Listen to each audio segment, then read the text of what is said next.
What is the status of the Lithuanian-French relationship at the moment? I think it's a strong relation between two countries because in Lithuania we have around 430 people living here, and we had a long cooperation with the Baltic states as well. So I think it's a good relation that needs to be strengthened in the future. I think that the economical bilateral relation could be strengthened between France and Lithuania, and then of course there is a historical perspective when we get back to history that shows that there is a kind of promise for the future to have a better cooperation with Lithuania and generally speaking with the Baltic states in the area. I think it's very important for that. So, and you have of course the question of the cooperation with the defense system.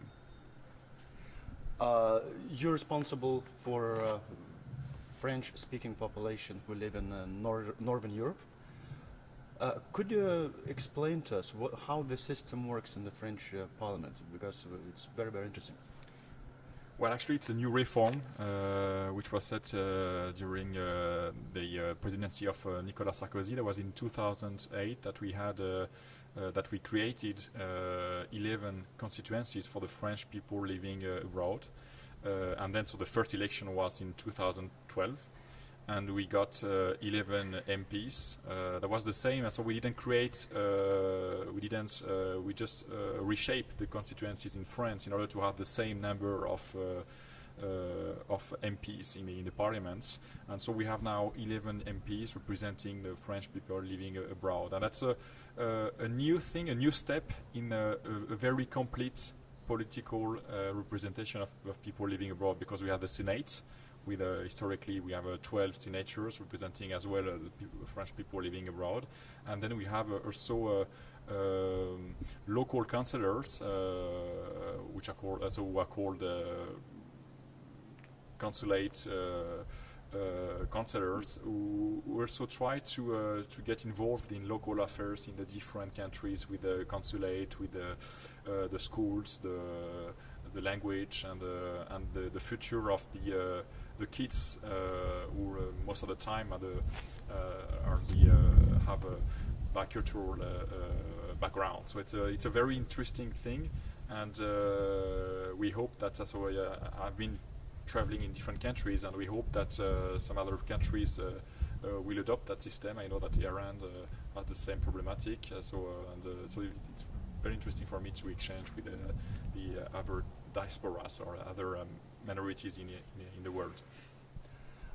What is the most francophonic country in Northern Europe? Which country?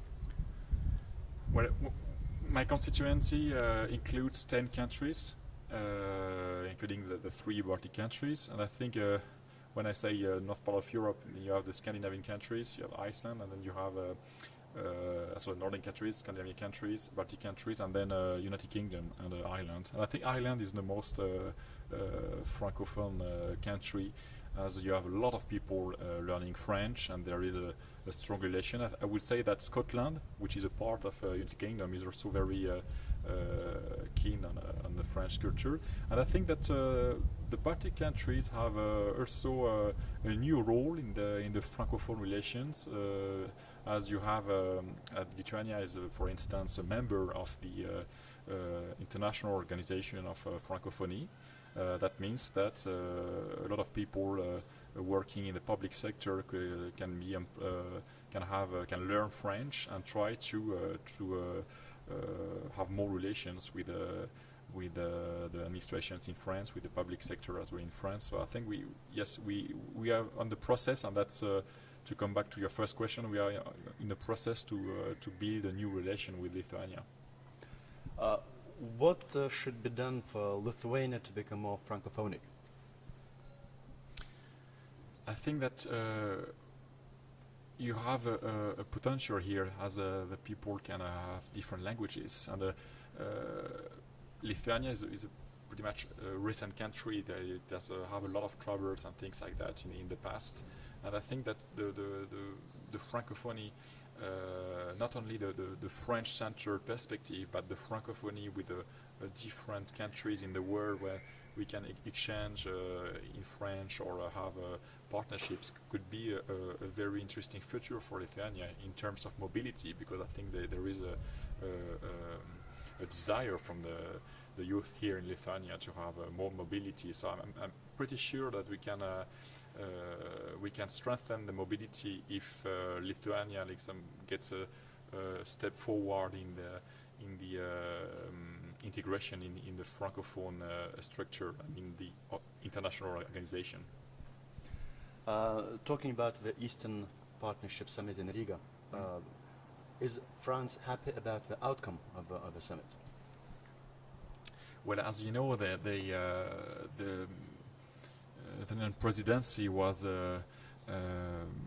you had this question with all the migration problem, as a lot of people died. So of course it's a very difficult question, and we have the question of quotas. How do we will have will we have quotas from refugees, and then we have to have an agreement about that, and it's very hard to have an agreement because some countries do not want to have quotas and do not want to welcome more refugees than they can. Some other countries want to welcome more refugees, and I think about Sweden in this perspective. So it's very hard. So the background was difficult, but I think we got some very nice cooperations in terms of defense, in terms of how we can integrate the defense problematics in the different EU summits. I think it's it's a big step forward, as you know that we have a geopolitical transition in the world. So I think we need to cooperate more. We need to coordinate in order to face these big changes. And I think you have also the climate perspective, and we will have a conference in Paris at the end of December. And you know that the last summit in Copenhagen was not a real success. So we hope that we, with the first European debates that we had on this issue, we will be able to define concrete objectives concerning the climate transitions. And then, of course, you are talking about Francophonie. Annick Girardin was in Riga, I think that was in January. She was pretty soon during the year, where she introduced a very interesting debate, how we can develop, how we can coordinate the fund from the International Organization of Francophonie and the EU in order to coordinate development perspective in different African countries, for instance. I think it's a very important question, and she came very early during the presidency of Latvia. Southern Europe is suffering the refugee crisis, and Lithuania's position is that European Commission should not should not set up the quotas for it. What is the French position about this situation?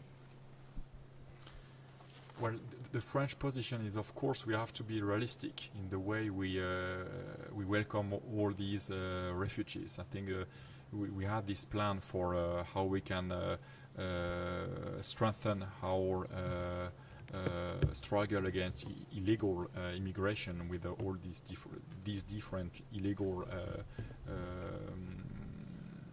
smuggling that exists in different borders of EU.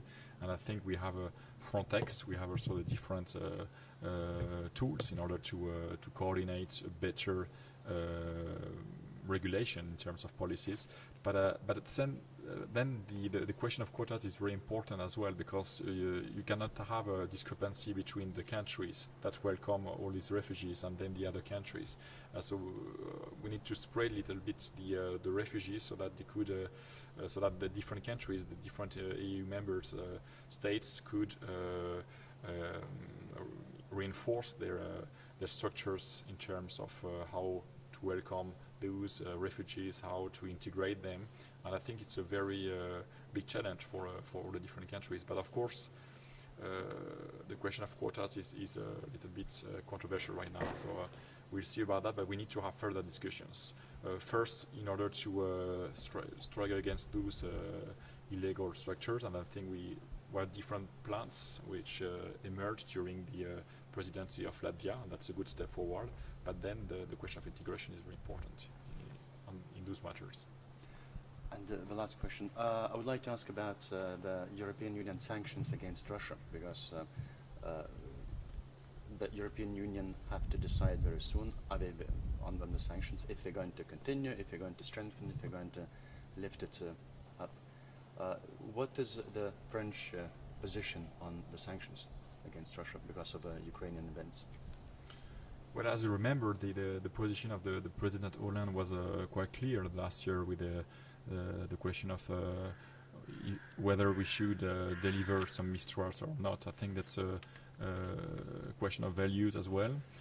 We have to have a dialogue with Russia and Ukraine, and the President Hollande has been several times to Russia. He tried to have to start a dialogue that was last year during different events with the commemoration of the Second World War in Normandy and all these kind of events in order to have to set up a frame, a dialogue, but it's not enough. And you see that there was this week the president of the parliament of the Assemblée nationale in France cancelled travel from French MPs to Russia because of a blacklist, because Russia said that they wanted to select different MPs in terms of how they're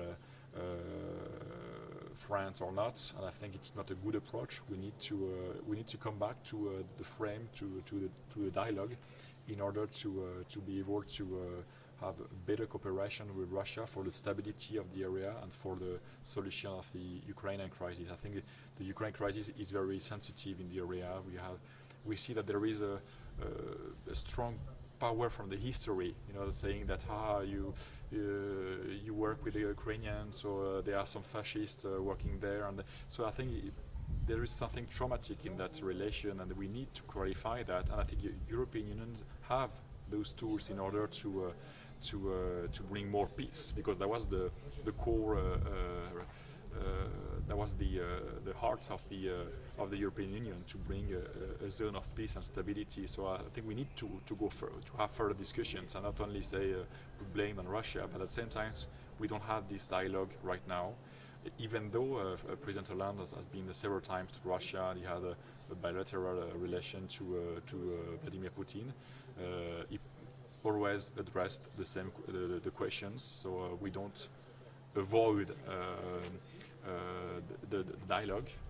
So I think that's a good point for our position in Europe. But we need to have a real frame, a real space for that. And unfortunately, we don't have this space right now.